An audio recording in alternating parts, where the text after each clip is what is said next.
কৃষক কৃষি তার উন্নয়ন সব নিয়ে আমাদের এই আয়োজন। বাংলার কৃষি, বাংলার কৃষি, বাংলার কৃষি। ফলবে ফসল, ভরবে গোলা, আরো বেশি বেশি। বাংলার কৃষি, বাংলার কৃষি, বাংলার কৃষি, বাংলার কৃষি, বাংলার কৃষি। কৃষি তথ্য, প্রযুক্তি, পরামর্শ এবং ফসলের করণীয় সম্পর্কে জানাতেই আমাদের এই বাংলার কৃষি। প্রিয় কৃষক ভাইরা, বাংলাদেশ টেলিভিশনের নিয়মিত কৃষি বিষয়ক অনুষ্ঠান বাংলার কৃষি দেখার জন্য আমি আব্দুল শহীদ মিঠু আপনাদের আমন্ত্রণ এবং শুভেচ্ছা জানাচ্ছি। আমাদের আজকের বিষয়ে কৃষি সমৃদ্ধিতে বেসরকারি নার্সারির ভূমিকা। সীমিত পরিসরে যে সকল কেন্দ্র বা প্রতিষ্ঠানে নিবিড় পরিচর্যার মাধ্যমে নানান ধরনের গাছ ও শাকসবজি চারা উৎপাদন এবং বিক্রি করা হয় তাকে নার্সারি বলে। বর্তমানে সরকারি নার্সারির পাশাপাশি বেসরকারি নার্সারিও ভালো মানের চারা উৎপাদন, ফসল ও ফল ফলাদির বাগান সৃজনে গুরুত্বপূর্ণ ভূমিকা রেখে চলেছে। নার্সারির প্রধান কাজ চারা উৎপাদন হলেও বীজ উৎপাদন, অঙ্গজ চারা উৎপাদন, বিভিন্ন রোপণ দ্রব্য সংগ্রহ ও সংরক্ষণ, ফসলের জাত উৎপাদন, ক্ষণস্থায়ী গাছের ব্যবস্থাপনা এবং স্থায়ী গাছ ও মাতৃ গাছের সঠিক পরিচর্যাও করা হয়। নার্সারিতে মানুষের কর্মসংস্থান হচ্ছে। নার্সারিতে ফল, ফুল, শাকসবজি ও মশলাসহ যে কোনো গাছের চারা কলম তৈরি করা হয়। বিভিন্ন বনজ গাছের চারাও নার্সারিতে তৈরি করে বিক্রি করা হয়ে থাকে। প্রয়োজনে তাগিদে বর্তমানে দেশের বিভিন্ন স্থানে বেসরকারি পর্যায়েও অনেক নার্সারি গড়ে উঠেছে। খুলনা জেলাধীন ফুলতলা উপজেলার বেজেরডাঙ্গা গ্রামের কৃষি উদ্যোক্তা সর্দার আব্দুস সালাম হাইব্রিড নার্সারি তৈরি করেছেন।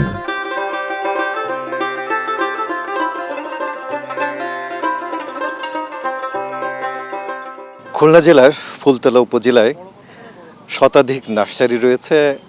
আমরা এমন একজন নার্সারির স্বত্বাধিকারীর সাথে কথা বলছি, সর্দার আব্দুস সালাম। তিনি তার এই ফুলতলায় একটি বিশাল আকারের নার্সারি গড়ে তুলেছেন। তিনি শুরুটা কিভাবে করেছিলেন সে বিষয়ে জানবো। আসসালামু আলাইকুম। ওয়ালাইকুম আসসালাম। কেমন আছেন আপনি? ইনশাল্লাহ ভালো আছে। আচ্ছা ভাই, আপনার নার্সারির শুরুটা যদি একটু বলেন। শুরুটা প্রথম আছে অল্প থেকে শুরু, এখন অল্প থেকে শুরু হয়ে এখন অনেক হয়ে গেছে, বিস্তারিত লাভ করেছে। নার্সারি আসলে এলাকার কৃষি সমৃদ্ধির জন্য কতটা উপযোগী যদি একটু বলেন। অনেক উপযোগী। এর থেকে আপনার অনেক শ্রমিক কাজ করতেছে, অনেক শ্রমিকের জীবিকা নির্বাহ করতেছে। বিভিন্ন রকম ভ্যানলা থেকে শুরু করে পিক আপ, ট্রাক, বিভিন্ন ধরনের অনেক মানুষের কর্মসংস্থান হচ্ছে। আচ্ছা, আপনার এখানে কি ধরনের গাছ রয়েছে একটু? আমাদের এই জায়গায় ফলজ, বনজ, ঔষধি, শোভাবর্ধন সব রকমের গাছ আছে। বিশ্বের বিভিন্ন ধরনের গাছ আছে। একটা আদর্শ নার্সারি যদি গড়ে তুলতে হয় তাহলে এই কি দিকে খেয়াল রাখতে হয়? আদর্শ নার্সারি গড়ে তুলতে হলে তার পরিচর্যা, গাছ তো শুধু রোপণ করলে হবে না, তার পরিচর্যা করতে হবে। কোন সময় কোন ওষুধ লাগবে, কোন সময় কতটুকু পানি লাগবে, সবগুলো টেক কেয়ার করা লাগবে। আপনার এখানে যে গাছগুলো আছে সেগুলো কি কলমের গাছ? কলমের গাছ আছে, বীজের গাছ আছে, সব ধরনের গাছ আছে। আচ্ছা, সবচেয়ে দামি কোন গাছটা আছে এবং সবচেয়ে কম দামি কোন গাছটা আছে? সবচেয়ে দামি আছে মাম্মি সবেদা আছে, অ্যাভোকাডো আছে, ডোরিয়ান আছে, পার্সিমন আছে। এগুলো একটা মূল্য কত? একটা মূল্য 20,000, 30,000, 50,000 বিভিন্ন রকম। আর সর্বনিম্ন আছে 20 টাকা, 30 টাকা এরকম। আচ্ছা, আপনার এখান থেকে কোন ধরনের কাস্টমার এখান থেকে আপনাদের? আমাদের সব ধরনেরই কাস্টমার আছে, ছোট কাস্টমারও আছে, বড় কাস্টমারও আছে। আচ্ছা, ছাদ বাগানের জন্য নার্সারি কতটা উপযোগী? ছাদ বাগানের জন্য খুবই উপযোগী এইসব কলমের গাছের জন্য। কৃষি অফিস আছে আপনাদের এখানে? জি। ওনারা কি আপনাদের সাথে যোগাযোগ করে? জি, আমাদের যোগাযোগ করে, বিভিন্ন পরামর্শ নেয় ওনাদের কাছ থেকে আমরা। আচ্ছা, সাধারণত রোগ বালাই কি হয় নার্সারিতে? প্রচুর রোগ বালাই হয়। তখন আপনারা কি করেন? তখন আমরা বিভিন্ন রকম ওষুধ ব্যবহার করি। সেখানে ফলজ, বনজ, ঔষধি ও শোভাবর্ধনকারী গাছের চারা রয়েছে। বনজ গাছের মধ্যে শিরিজ, মেহগনি, লম্বু, চম্বল, গাজরি ও কড়াই গাছ রয়েছে। ফলজ গাছের চারা আম, জাম, কাঁঠাল, লিচু, সবেদা, জামরুল, আতা, শরীফা, কদবেল, কমলা, মাল্টা, পেয়ারা, অ্যাভোকাডো, ডুরিয়ান, রামবুটান, পার্সিমন, নাশপাতি, আপেল, মিরাকেল ও জাববটিকা। ঔষধি গাছের মধ্যে রয়েছে নিম, হরতকি, বয়রা, আমলকি, নিশিন্দা, অশোক, বাসক, কালো মেঘ, অ্যালোভেরা ও পুদিনা। শোভাবর্ধনকারী গাছের মধ্যে রয়েছে ঝাউ, সাইকাস, বোতল পাম, রেড পাম, ইউরিসিটিয়া পাম, এরিকা পাম, হোস্টেল পাম, ক্রিস্টমাস, নাকাচুয়া ও করকরি। আসলে মানের ব্যাপারে তো বলতে পারবো না, উনাদের উপরে বিশ্বাস করে আর কি নিলাম। আমি এর আগে 2-3 বছর প্রায় বছর কিছু কিছু কিনি, মানে এটা বলতে পারেন এক কথা আমার শখ। তো সেই হিসেবে মোটামুটি আমার বাসায় আজকে চেষ্টা করি সব গাছ থাকুক, ফল হোক বা না হোক। তো সেই দৃষ্টিকোণ থেকে আর কি কিনা, যেমন ঔষধি গাছের ভিতরে সব ধরনের, যে ওই হরিতকি, আমলকি, বহেরা, অর্জুন টর্জুন এগুলো জেনে যা আছে এইগুলো। আর ফলের ভিতরে আছে বিশেষ করে সব ধরনের আম, ন্যাংড়া থেকে শুরু করে বাড়ি ফল টল এগুলো। তিনি প্রায় 40 বছর যাবৎ এই নার্সারি পেশার সাথে জড়িত। এই বেজিরডাঙ্গা এলাকায় প্রায় শতাধিক নার্সারি রয়েছে। উপজেলা কৃষি অফিস থেকে তাদেরকে বিভিন্ন রকম পরামর্শ প্রদান করা হয়ে থাকে। এসব নার্সারিতে প্রায় 20 থেকে 30 হাজার লোকের কর্মসংস্থান হয়েছে। এখানে বেজরডাঙ্গায় শতাধিকের উপরে নার্সারি আছে, কিন্তু এখানে আর সবাই কম বেশি আগে এতটা সচ্ছল ফ্যামিলি এখানে ছিল না। মহিলারা সাধারণত কর্মবিহীন অবস্থায় ছিল, বেকাররাও সেরকম ছিল, কিন্তু নার্সারি হওয়াতে অন্তত এখানে 20-25 হাজার লোকের কর্মসংস্থান হয়েছে বিভিন্ন লেভেল থেকে, এবং প্রত্যেকটা বাড়িতে ছোটোখাটো বড় পরিসরে নার্সারি করতেছে। মহিলারা কিছু না হোক চারা তৈরি করতেছে। আর নার্সারি তৈরি করতে গেলে সাধারণত মূলত লাগে আগে জমি, কিন্তু জমির সাথে প্রধানত লাগে যে আপনার পানি নিষ্কাশনের ব্যবস্থা থাকবে, যাতায়াতের ব্যবস্থা থাকবে, পরিবহন ব্যবস্থা থাকবে, এবং মনে করেন যে আপনার সেখানে যে আপনি লেবার খাটাবেন সেই ব্যবস্থাটাও থাকবে। আর এই নার্সারি এখন মাটিতে ছাড়াও আপনি ছাদ বাগানেও নার্সারি শুরু করা যায়।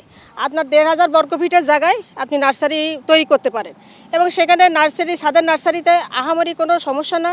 আপনি কিছু বীজ, টব, পলিব্যাগ এটা দিয়েই আপনি শুরু করতে পারেন, এবং পানি ব্যবস্থাটা তো আছেই ওটা। এভাবে নার্সারির পরিসরটা বাড়ালে অন্তত আসলে বাংলাদেশে মানুষ এখন অনেক সচেতন হয়েছে। তারা বিভিন্ন জায়গায় বিভিন্ন মানে কোনো জায়গায় জায়গা ফাঁকা রাখার চেষ্টা করতেছে না, বেলকনিতে হোক, ছাদে হোক, তারা গাছ লাগানোর চেষ্টা করতেছে। আমি প্রতিনিয়তই এখানে তদারকি করি, তাদের গাছে কোনো সমস্যা হলে তারা আমার সাথে শেয়ার করে। আমি যতদূর সম্ভব চেষ্টা করি সেই সলিউশন দেওয়ার। যখন না পারি তখন উপজেলা কৃষি কর্মকর্তা, কৃষি অফিসার স্যারের সাথে যোগাযোগ করি।